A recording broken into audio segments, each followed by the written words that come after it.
Hello and welcome to the Best Available Draft Podcast. I am your host, Matt Minnick, here for the Grueling Truth Radio Network. You can also find my work with SB Nation. Today joining me is Mark Schofield.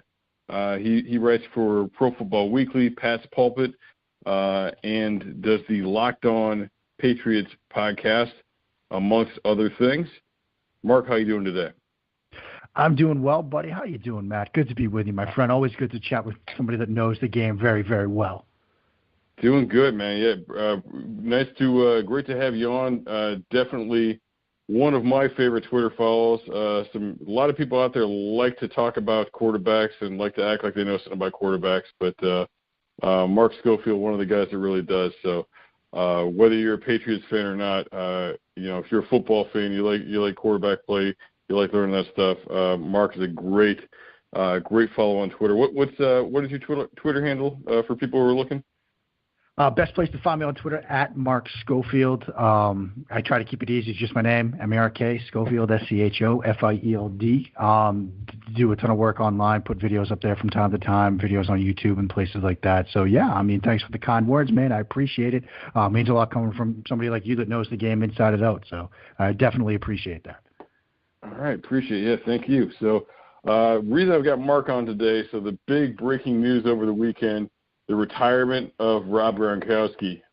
So for the past couple of years, ever since Garoppolo headed west, every year the obsessions of the draft when it came to the Patriots were who's going to replace Rob Gronkowski and who's going to replace Tom Brady, with everybody just drooling, waiting to find that person that was going to be the heir apparent. And despite the Bad Boys for Life Instagram post before the Super Bowl, or after the AFC Championship game, it looks like it's the end of the road for Gronk. So what does that mean for the Patriots heading into the draft? Well, it gives them yet another hole that they have to fill. And it's curious to say that about a team that is coming off a Super Bowl, but they do have some needs that they have to address in this draft cycle. And before the Gronkowski retirement, look, you could look at wide receiver. There's Josh Gordon lingering out there, yes. But aside from him, you've got Julian Edelman, Philip Dorsett, and Matthew Slater as the guys on this roster, that have caught passes from Tom Brady before. And, they brought Dorsett back. There's a lingering question about Chris Hogan. There's the Josh Gordon situation, which may get resolved in their favor, it may not. And they have some guys like, say, Braxton Berrios, who was basically a medical redshirt last year. They bring in Bruce Ellington and Maurice Harris that are interesting pieces. But, wide receiver was a position they needed to address. Now you have to add tight end to that mix. And, of course, you lose Trent Brown. Everybody expects Isaiah Wynn to slot in at that left tackle spot, but that might not pan out. They lose Adrian Waddle, so now they need a depth tackle as well. You lose Trey Flowers. Yes, they add Michael Bennett, but they have to address, some pass rush. I don't think everybody looks at John Simon as the answer there. They did re-sign him. And so now you have to add tight end to the mix because right now, their roster tight ends are Steven Anderson, who was basically a wide receiver at the University of California, Jacob Hollister, who they liked last year. They looked at him to be their basically tight end too, but he could not stay healthy. Ryan Izzo, who was more of a blocking tight end at Florida State, and Matt Lacoste, who they signed off the street. Denver didn't give him a new contract. I can talk about him. I just studied his game today, actually, but I don't think anybody's expecting him to replace Gronk. And so now they have to address it, and they might have to use their first draft pick, whenever that is, on a tight end. Thankfully for them, this is a good tight end class. It's good at the top. It's got depth to it. I think there are guys in that round, in that day 2, even early day 3 range that will be rookie starters, particularly for teams like New England that like to use 2 tight ends at times. And so it's a good time for this to happen. Now, you're losing Gronkowski, who was the heart and soul of this pass game for the most part, along with Julian Edelman for the past couple of years. He's, at his peak, the best to ever play the game at his position.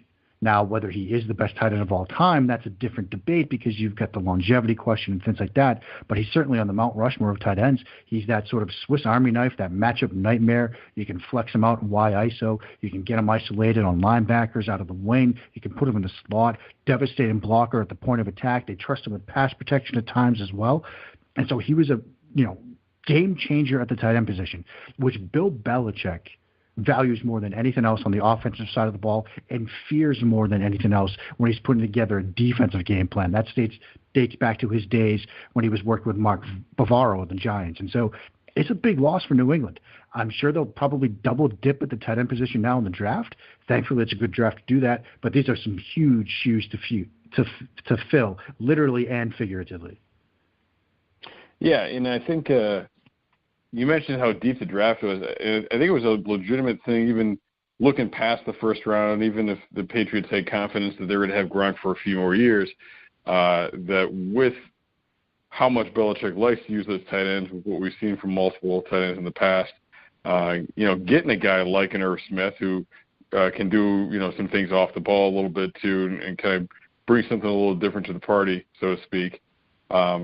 It was definitely conceivable to think that they were going to do that in the first 2 days of the draft, even with Gronk.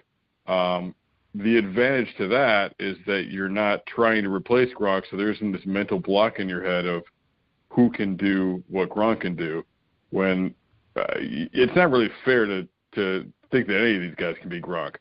Hockenson, I don't think he's going to make it to the Patriots, but Hawkinson's probably the closest to being in that realm because of what he can do as a blocker, as well as his athletic ability. Fant's got some great athletic ability, not quite as developed, in my opinion, as a blocker. But yeah, asking somebody to do all of that's ridiculous. So now I think that's what's going to be the first thing that the Patriots fans are going to have to probably get over is nobody's going to replace that guy. So how do you put together a few pieces to do so? Yeah, exactly. I mean, you're not going to get somebody that can one-on-one replace him. And I think it was Doug Farrar that put out a perfect tweet about this. He basically said, take Noah Fant, take T.J. Hawkinson, take George Kittle, throw them together somehow and create one tight end out of them, and you get close to Gronk. And those are three of the better tight ends to come out, strangely enough, all from one school, but in recent history. And so the Patriots are not going to find a one-to-one answer. And how they're going to have to approach the tight end position is probably similar to how they approach the running back position for the most part. Maybe that changes a little bit this year with Sony Michel in year two, but they've got a guy that's their third down type back, their pass catching back. They've got a guy that's there between the tackles back. They've got a guy that's their outside zone back.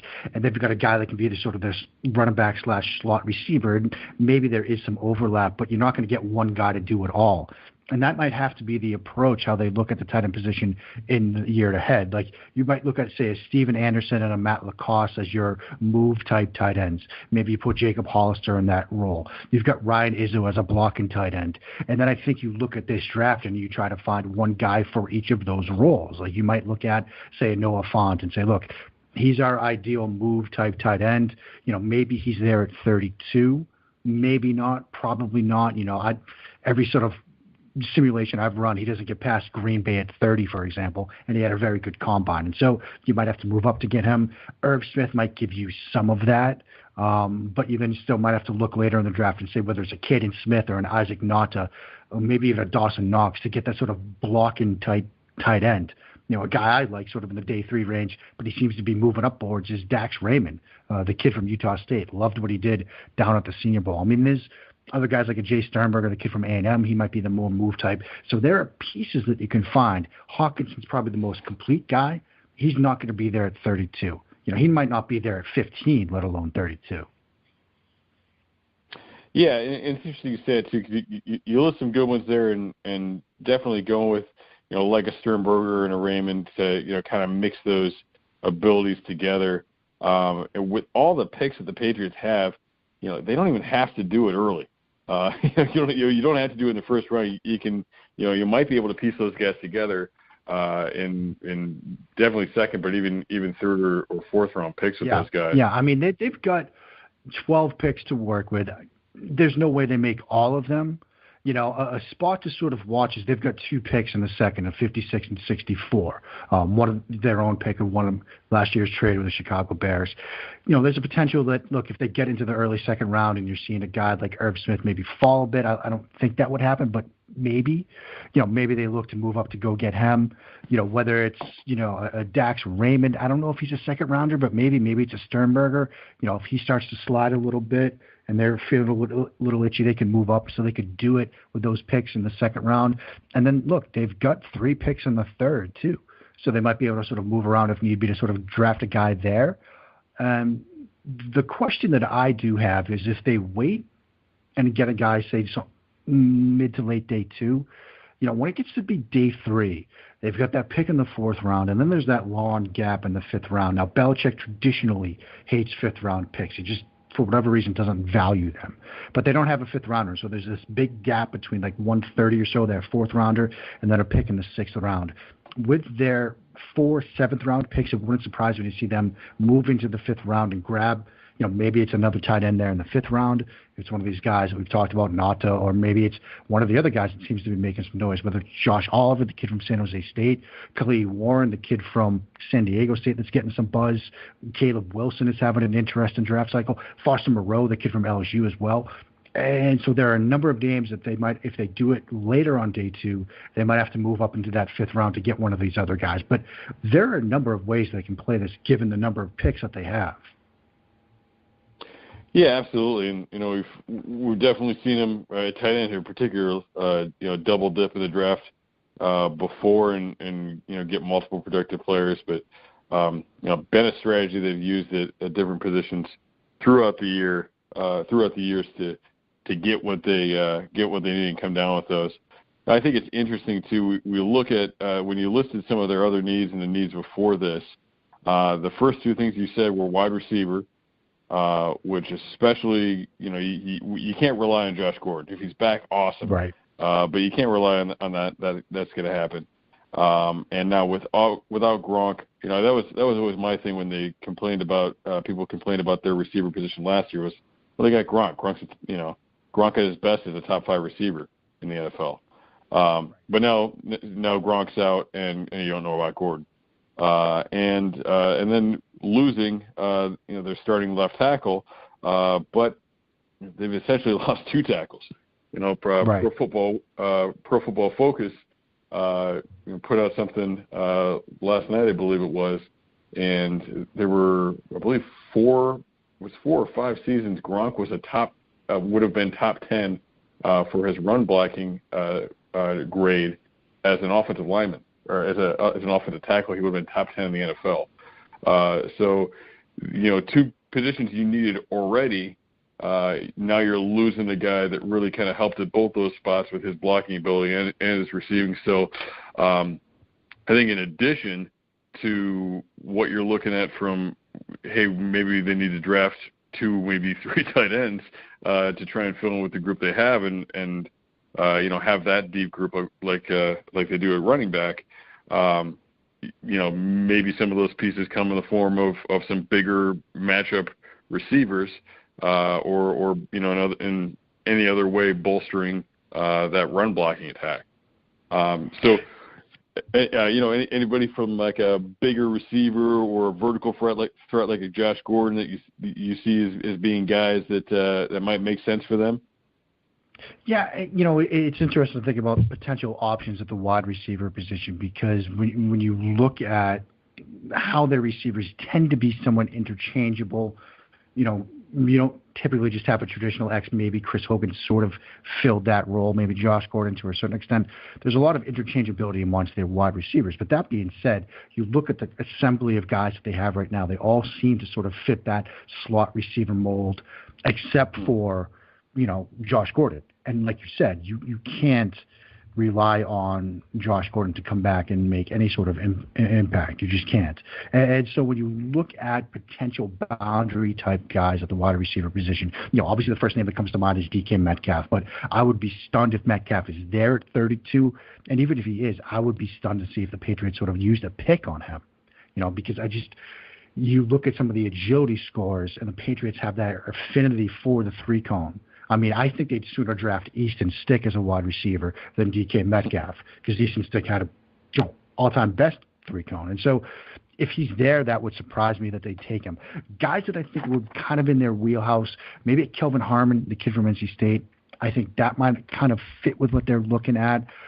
Maybe Hakeem Butler. A lot of people like him, though. Maybe he's not there when they pick a 56, but if he is, he would be a name to keep in mind. And I think Deebo Samuel is another receiver sort of keep in mind when you're talking about the New England Patriots. When you get more into late day 2, I think Emmanuel Hall from Missouri makes some sense. I think they like him. Stanley Morgan Jr., again, you look at that 3-cone score. He can do some boundary stuff. So he would be in the mix. People have made the sort of Andy Isabella reference. I don't know how far he's going to move up boards given that 40 that he showed in Indianapolis, but he's a guy with both inside and outside experience, got some versatility to him, played well against SEC schools, so I think he's on New England's radar. Penny Hart is a name that I keep coming back to. He was all over the place down in Mobile, inside, outside, showed it all. I think the Patriots would love him. People have made the Hunter Renfrow association. I don't think they double dip at a slot receiver type guy, a pure slot guy like they did last year with Braxton Berrios with him coming back. But those are some of the names that I think might be in the mix. Yeah, J.J. Artega outside, Whiteside, excuse me. Maybe he'd be in the mix. He's more of a red zone type, big body type guy, so that could fit as well. But I more see the other guys that we've talked about for an option at the wide receiver spot. And then, of course, like I said, Easton Stick in the 7th round. You can almost put that in pen that the Patriots will draft him based on that 3-cone alone. Yeah, it's interesting, too. The Patriots obviously pride themselves on Belichick prides himself on seeing value in other places and finding guys. Easton Stick, first of all, the pedigree, coming from North Dakota State, as much as a South Dakota State alum sitting here wearing a South Dakota State football shirt right now, it pains me to say they do nothing but win championships there. Right. So, and that's definitely something that Belichick values. Being the guy, he's actually the guy, came in and filled in for Carson Wentz when he was hurt and during his time there. And led them to championships. But yeah, that on top of the 3-cone drill, his agilities, and it's easy to forget that, Edelman was a quarterback at Kent State, and they went out there and they found that guy. So that one makes a ton of sense down the line. And I think people get branded as the Patriots receivers. And they look, basically if you're under 5'10" and white, everybody starts mock drafting you to the Patriots. But there are definitely, a lot of those slot guys could make some good sense. Hunter Renfrow is an interesting one to me, depending on how they feel about Barrios.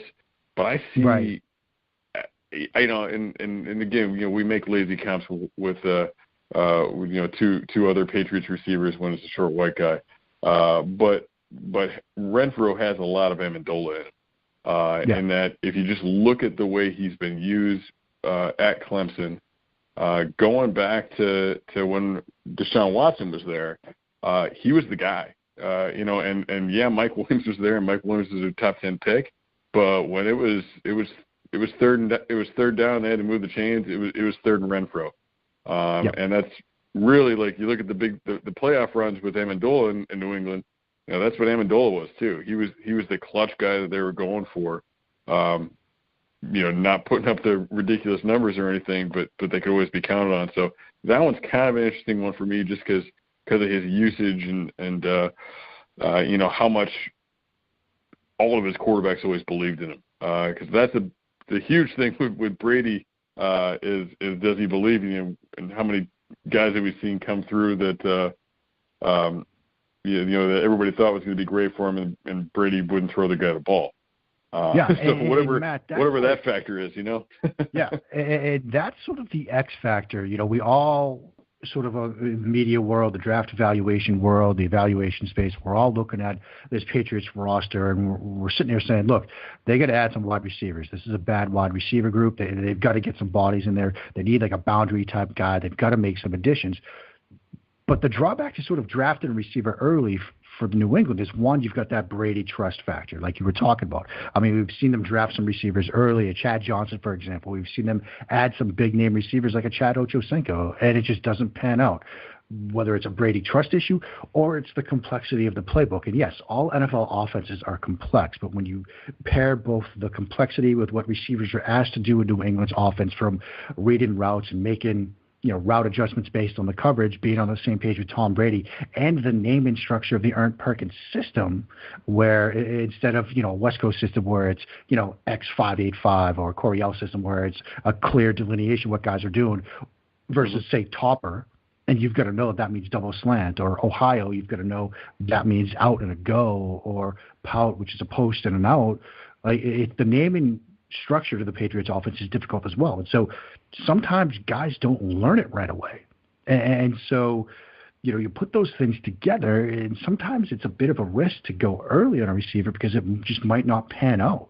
And you might be better served either adding some more veteran guys that even them it takes a while to pick up the offense. Look at Philip Dorsett. This will be his third year in this offense, and he's still sort of a fringe type player for them. And so, or you go sort of later in the rounds and, you might just get a guy sort of on day 3 that can do one thing, or get a couple of guys on day 3 and redshirt one like they did with Braxton Berrios last year. And so it's a tricky balance. I'm very curious to see how they do handle addressing this need via the draft, and how they do it, whether they do it early, late, or both.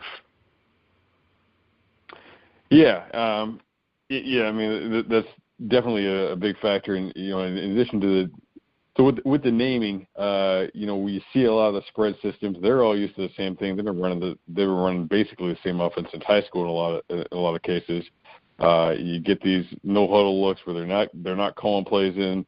So just the way those things are structured, it's structured to be easy, and it's structured to be fast and be able to communicate it fast. So definitely a big learning curve there. And from the adjustments and just having to, I think that's a big factor with the Brady trust factor is being able to make those adjustments on the fly and know that you're seeing things the exact same way Brady is and adjusting to those. I remember years ago seeing Bill O'Brien break down a play at a convention, and what he said was it was basically a play action post route, but there were a ton of different adjustments to the coverages in there that the receiver running the post had to know. And he opened it up with, "Hey, this isn't the Randy Moss route. This is the Wes Welker route. Like, this isn't your best receiver. This is your best route runner. This is your smartest guy." And there's a lot of that stuff built in with what the Patriots do that that really needs to be accounted for in that way. Yeah, I mean that's exactly right. So much of New England's offense is hash marks and N, right? With those option routes and things like that. I mean, just look at Super Bowl 53 and New England's one touchdown drive.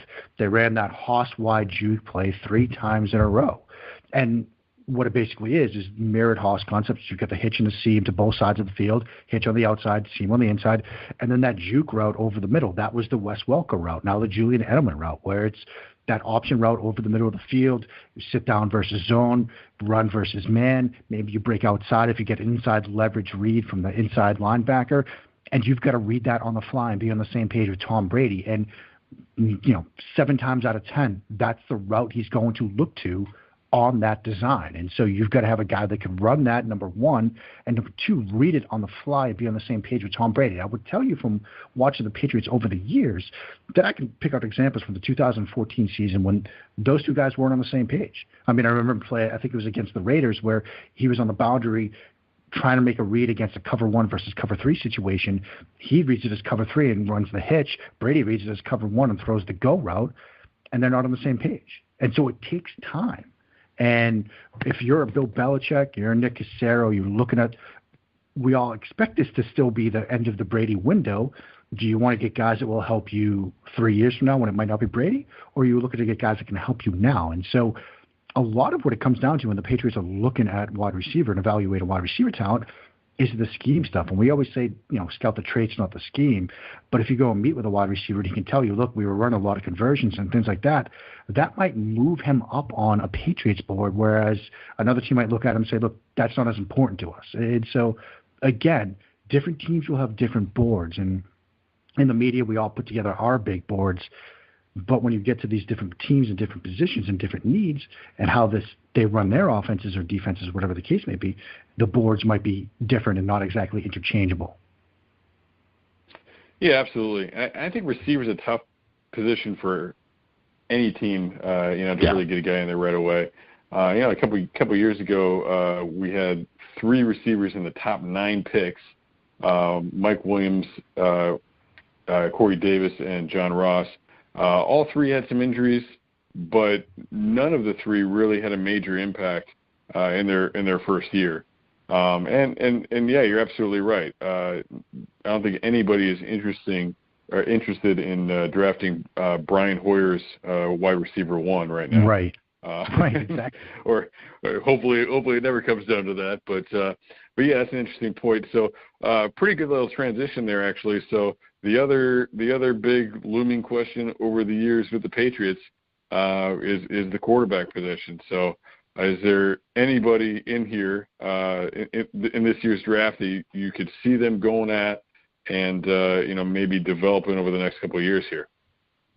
Yeah, and I do think development, Matt, is a perfect word for this because, everybody's sort of consensus top 2, let's say top 3 of Murray, Haskins, Locke in some order. I don't think any of those guys would be somebody that the Patriots would sort of, trade up for, trade the farm to go get, talking about trading 32, 56, and 64 and go up and get a guy like that. I doubt it.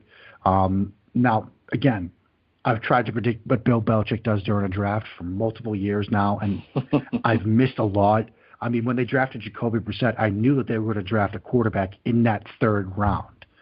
I thought it was going to be Kevin Hogan. They want Jacoby Brissett. So I can sense when they're going to draft a quarterback, and I feel that they're going to draft a quarterback again this year. I don't think they're going up to get a guy. I think it's going to be maybe somebody at 64 in that range if there's a guy that they like that it's there. But more likely than not, I think this is going to be sort of a late day 2, early day 3 type guy. I think there are 2 that are probably on their radar for a number of different reasons, whether it's scheme fit or some combination of what they value at the position. And you can roughly base it around the Parcells rules. You look at those 7 criteria, 3-year starter, started 30 games, 123. Did he graduate? Was he a senior? 60% completion percentage, 2-to-1 touchdown and interception ratio. Garoppolo checked all 7 of those boxes, when he was coming out. And Jacoby Brissett, the last quarter, I'm not counting Danny Etling because he was a 7th rounder. I think that was just practice squad type body. But Jacoby Brissett, who they drafted in the 3rd, he only checked, I think, 3 of those. But Parcells vouched for him personally. And so I think sort of that mindset, those traits, those types of thresholds are things that they value. And in this class, the 2 guys that check all 7 boxes are Ryan Finley from NC State, who I think is a quarterback that will be on their radar, timing and rhythm passer, doesn't have the ceiling or the upside that other people have, but he's got a stable enough floor, shows you good processing speed and the mental components of the game. You watch him against Syracuse, the Orange spun their safeties on almost every single snap, and he's deciphering it on the fly. He's pulling off, back to the defense type, play action drops, coming up, diagnosing immediately what the defense is doing, having not seen it for a split second or 2, and coming up firing. And that was a fantastic game to watch. He's a smart kid, graduated early at Boise State, on track to get a double master's from NC State. And so I think he might fit with what they want. But the guy that I would bang the table for in this draft, he's going to be in my top 5. And I'm very curious to see where he ends up getting drafted because draft Twitter seems to really like him. The NFL doesn't seem to like him at all. But that's Brett Rippon for Boise State. And this kid, I've been watching him since he was a freshman. He's the refined passer in this group in a draft that might not have that kind of guy. Does the small things well. They put everything on him at the line of scrimmage. One of my favorite plays from him was from a game they lost against San Diego State. It's a 3rd and long. They're losing in their own territory. He sees the blitz pre-snap, adjusts the protection, brings the tight end in. They still don't pick it up. He knows he's going to get hit, delivers a timing and rhythm throw and an out route beyond the sticks, on the money while getting hit in the chops for a first down. And those are those little type of things that you need to do as a quarterback in the NFL, the kinds of things that the Patriots value at the position.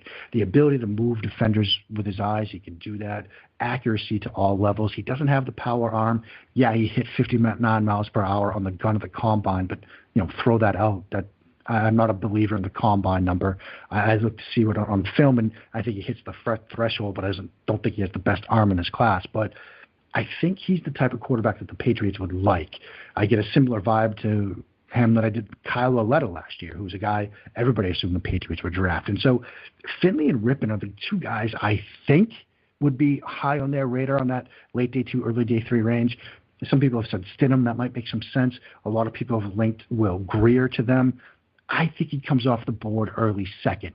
I would watch the Giants.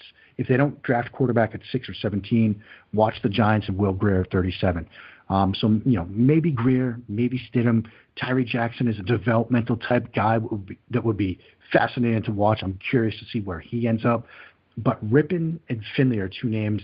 I'll throw a Clayton Thorson into that mix. I'm not high on Thorson, but he might be in that similar vein of sort of experienced type passers that do some little things that the Patriots might value at the position.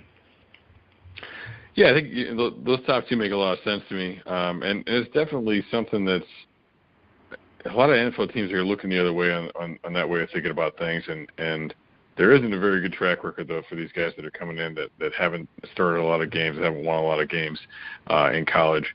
My thing about Lauletta last year and why I wasn't a big fan of him was the level of football he was playing at. If you have an NFL quarterback, who should be a guy who you're projecting as an NFL starting quarterback, how you win in like 6 games? Right. Like those teams just win enough games. And I get you can't do it by yourself, but this is the quarterback position we're talking about. Like if there's any position that has the ability to will you to at least close to 10 wins, you'd like to think that guy can do it. There's definitely guys that do it in the NFL. But yeah, with what you're talking about, yeah, I think Finley and Rippon make a ton of sense. Rippon in particular, just because they are a little bit more versatile in what they do offensively at Boise than a lot of teams you see in college with their use of motion, use of tight ends, and the adjustments and the pre-snap things that the quarterback's going to see and have to adjust to in doing those things. So, those definitely make a lot of sense. Now, again, everybody's going to talk about tight end, and they were already, but now they're definitely going to be talking about it. We're obsessed with Tom Brady's aging, so every year we're talking about the quarterback position.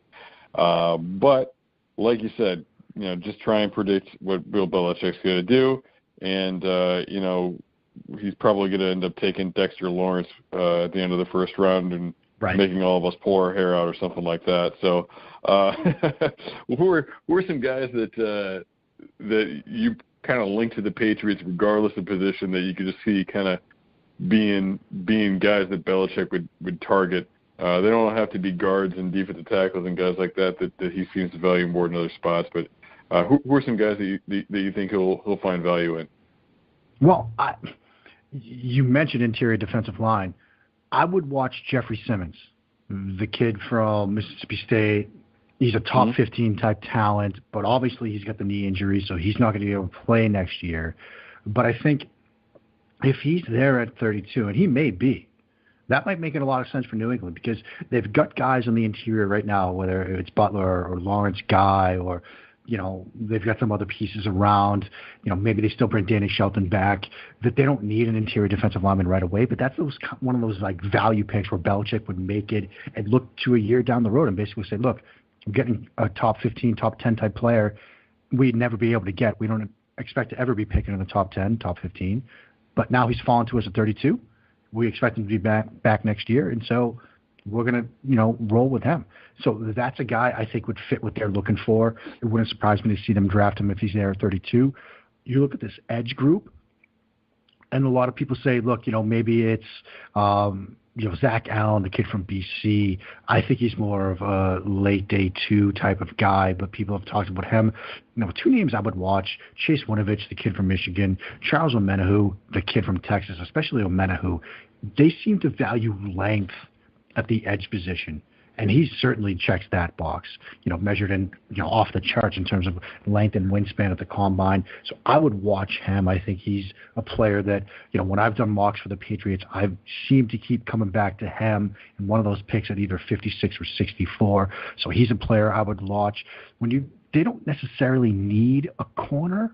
Obviously, they seem to have solidified that. You've got J.C. Jackson across from Stephon Gilmore. I think they've got 1 and 2 locked up. They're bringing Jason McCourty back, so they've got depth there. They drafted Duke Dawson in the second round. They expect him to be their slot corner. He struggled to stay healthy, but with Eric Rowe moving on, they're looking at him to play that slot corner position. But if they do address corner, there's a kid, David Long from Michigan, a cornerback that I've been told from various people he fits what the Patriots are looking for. I've watched him some on film, and I do see it. So there's a name I would watch. Don't sleep on the safety position when it comes to the Patriots. They run a lot of free safety looks with Daron Harmon, Patrick Chung, and Devin McCourty. McCourty hinted at retirement. He is coming back, but he hinted at it. Chung, obviously, we saw him get hurt at the Super Bowl. If Nasir Adderley is there at 32, they'd pull the trigger on him. I don't think he'll be there, but names to watch after that, Chauncey Gardner-Johnson from Florida is one, Taylor Rapp from Washington is one, and Darnell Savage, who's about to have his pro day at Maryland. He's another guy that I think can be that sort of Patrick Chung type replacement, especially if Chung struggles to come back from the surgery that he had after the Super Bowl. And so safety position is one to sort of watch. I don't think they address running back, but a name that I keep seeing when I do simulations, 6th round, 7th round range, is Bryce Love, the kid from Stanford that, a year or so ago, everybody was thinking, look, this guy might be RB1. He might be there at 8. It wouldn't surprise me to see them draft him. So that's a name that I would watch. Linebacker is a position that they might address, but that would probably be late. Look, they, drafted some guys last year. Christian Sam, who they didn't play that much, but he's more of a special teams type guy, more of an athlete type guy, but he's still sort of in the mix. Juwan Bentley really turned some heads last year. They drafted him in the 5th round. People looked at him coming out of Purdue, thought, look, this is just a 2-down thumper type guy. We don't really see it. But then he showed you sideline athleticism. And I remember in one of the preseason games against the Eagles, he was running with, it was a running back, step for step on a go route. It just blew my mind. He was more athletic than people thought. He could hurt early, but they like him. But if they do address linebacker, he's slow, he's undersized. Khalil Hodge from Buffalo, nobody seems to like him. I just got this weird feeling, Matt, that they're going to find a way to draft him in the 7th round and turn him into something. It's a crazy outside of the box thing, but that's what Belichick does. So those are some names that I've sort of circled around. Finally, the offensive tackle position. I think they do address offensive tackle at some point. People have said maybe Dalton Risner, the kid from Kansas State. I'm not sure that they would go that early on the offensive tackle because, look, they've got Scarnecchia. They sort of like what they've got there. But Sharpen, the kid from Northern Illinois, is a name that would be one to keep in mind. Maybe some of the other guys at the offensive tackle. I'm pulling up some list of names that I've studied here. But Sharpen, the kid from Northern Illinois, is one that I sort of keep coming back to. Yeah, and I'm probably screwing up my bowl games, but I think it was at the Senior Bowl and did some good things there. I think it was the one might have been the Shrine game, but yeah, it was Senior Bowl. Yeah, and I remember he was a guy that stuck out to me in that area. It's interesting you mentioned about Khalil Hodge. I feel like we go through this process every year with the draft where there's some people that people just get sick of talking about because I feel like a couple months ago we all liked it. I don't know what happened. Right. Because when I watched Film to Bomb, I liked him, and it wasn't a weird take to like him, and I got to go back and look and see why everybody decided we hate him now. But yeah, I think that the Patriots tend to not outsmart themselves like a lot of teams do by doing things like that. I definitely think I could see them going deep as a tackle at some point, like you said. There's going to be some really good value there, I think, with the depth at defensive tackle and edge. There's going to be a lot of good defensive linemen that are going to slip. from from it, Simmons is a good call there. Winovich, strikes me as a very, very Patriots guy. The way he works, I think he can be kind of in the Ninkovich, that type of edge Ninkovich like they did with Harrison when he came over, who can really set a strong edge in the run game too.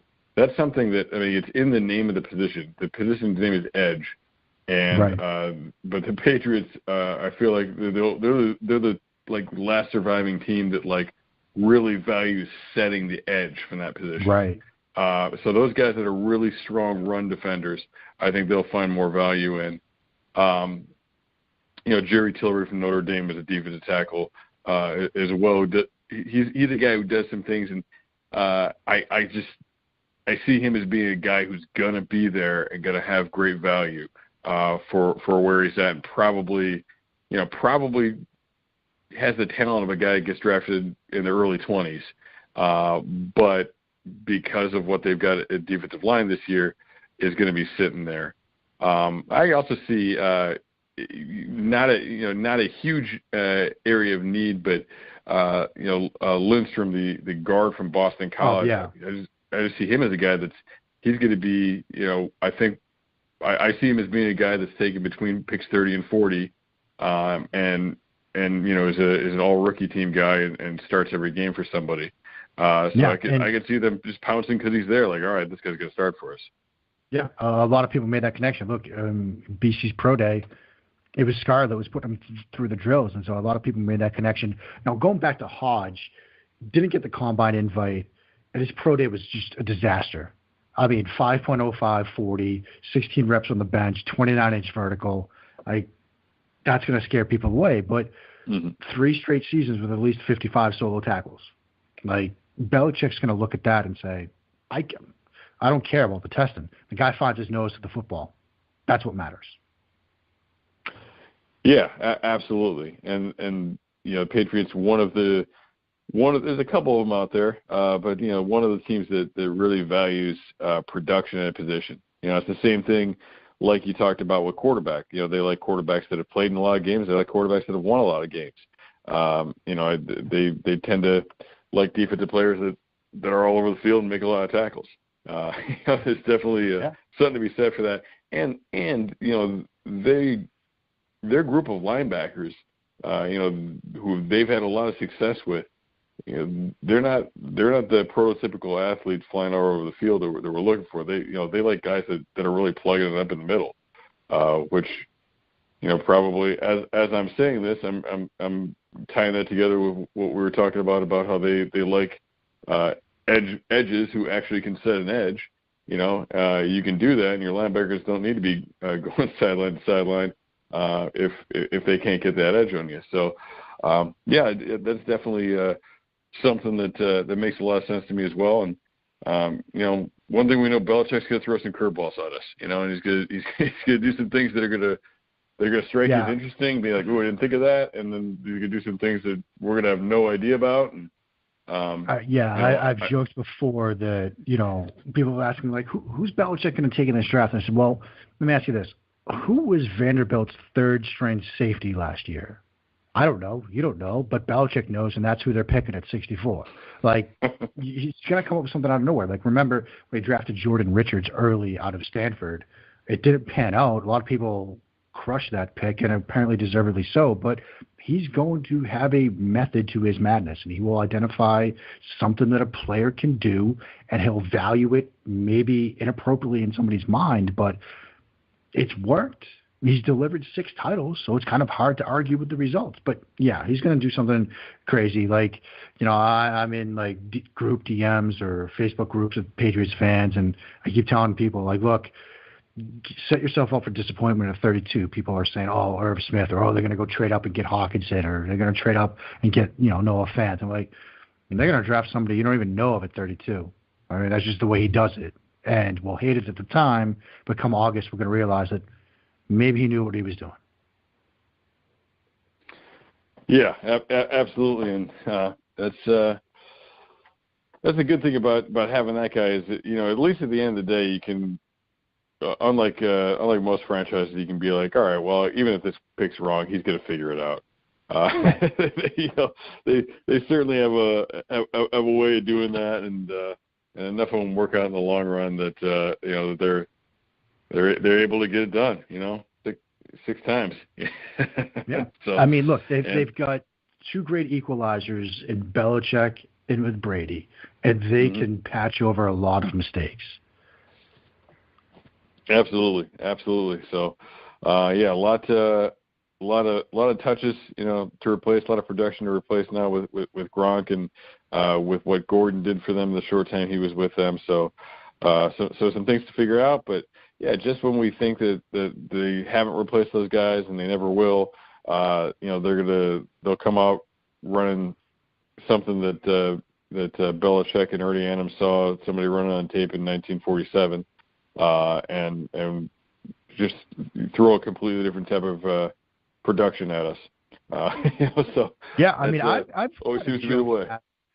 With the league trending towards the spread and air raid stuff and getting lighter and more athletic, that Belichick's going to come out one of these years, draft a bunch of fullbacks and running backs and basically go wishbone wing T. Like, that's how he's going to sort of replace Brady at some point, is just move in the completely opposite direction. And look, it's a perfect example of when you talk to Belichick, if you get a chance to ask him some questions, ask him about the wing T, the flex bone, and blocking angles.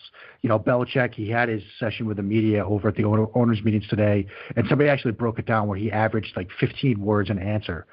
But if you ask him about blocking angles or using a fullback, he'll go on for hours. And so, look, if you could sit down with Bill Belichick, have a couple of drinks with him, and ask him, look, what would you love to run offensively? I guarantee you he would come back to the wing T at some point. Yeah, and it's interesting to think of too. Like you mentioned the fullback position that ties in with what we were just talking about. James Delvin was a defensive end at Brown, and he was on the Bengals practice squad for a couple of years. Never made the active roster. He comes over here, they turn him into a fullback, and the rest is history. A great example of that. And I think people will get lost in that too. That so many of those old offenses, from the wing T to the triple option, all that stuff, we're seeing that stuff all the time right now. It just looks a little different. But RPOs, I mean, that's the old triple option pop pass. They just put in an aspect, they put in a shotgun, you can read it a little better.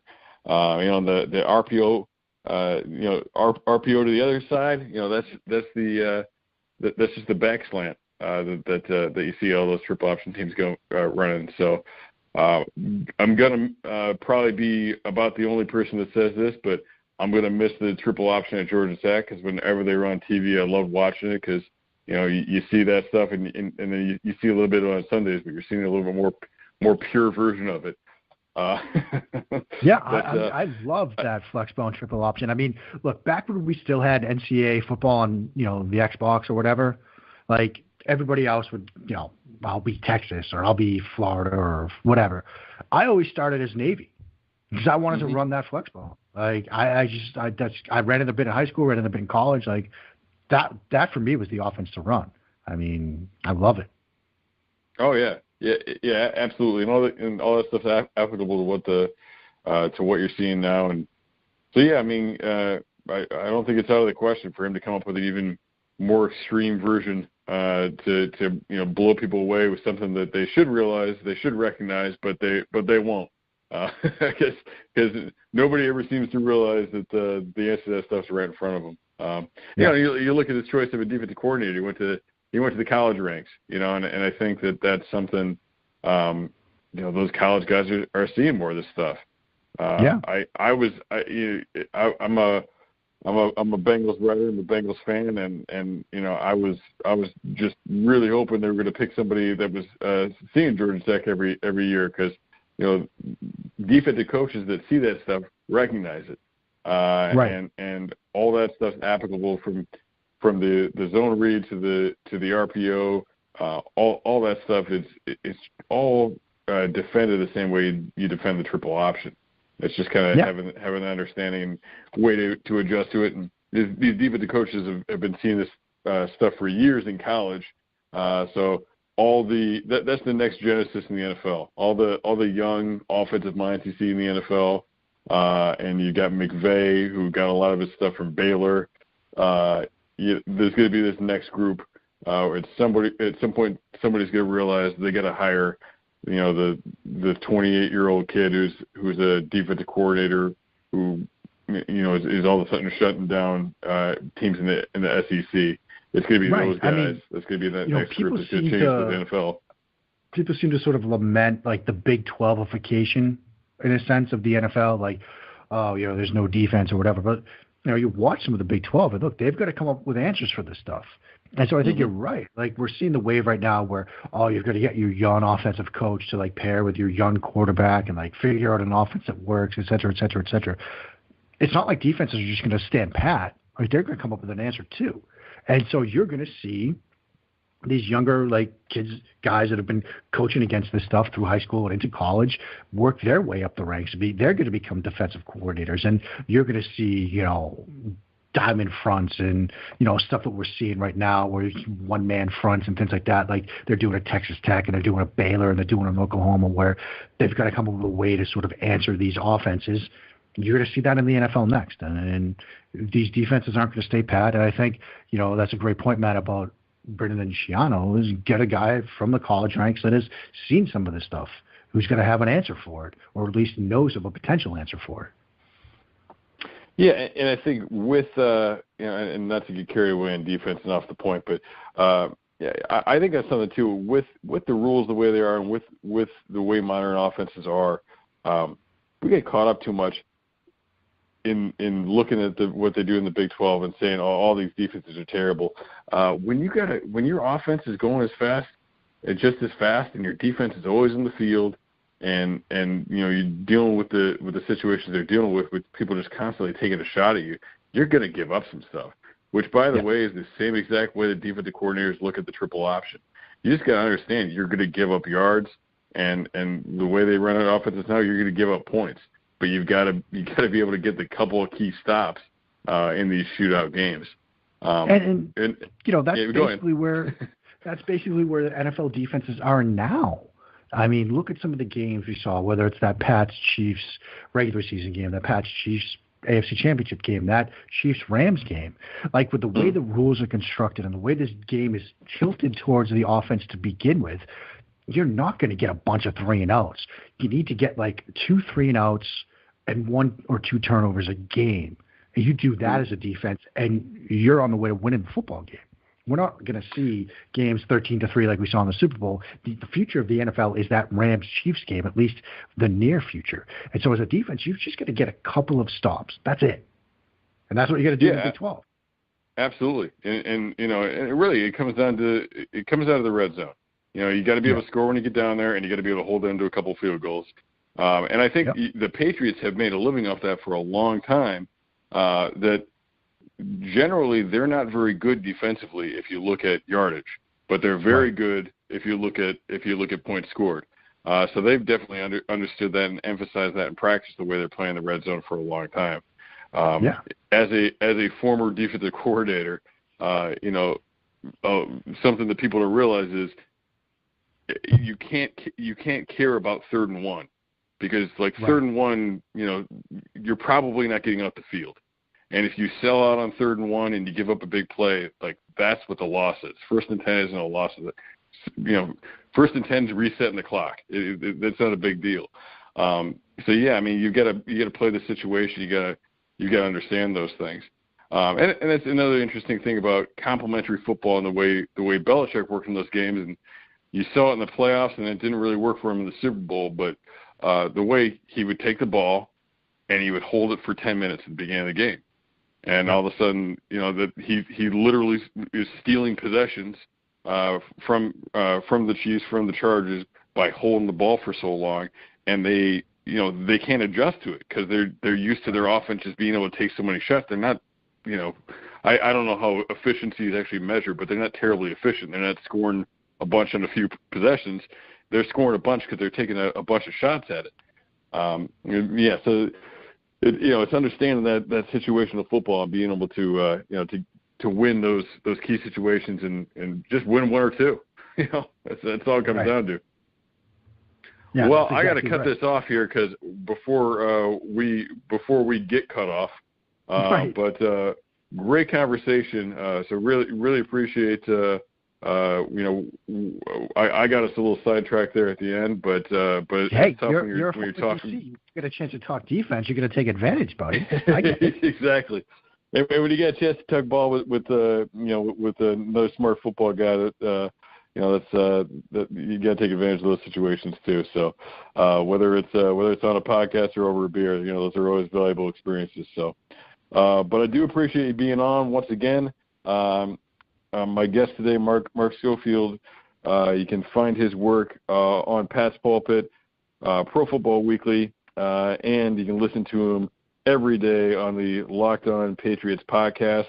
And also just a great Twitter follow and a guy that knows quite a bit about the quarterback position, which is obviously a very important position in the National Football League. So once again, thank you for joining me today, and stay tuned to this podcast throughout draft season and up to our live show coming up here in about a month on the first night of the draft. Once again, for the Grueling Truth Radio Network and the best available draft podcast, I'm Matt Minnick, my guest Mark Schofield. Thank you, and come back next time.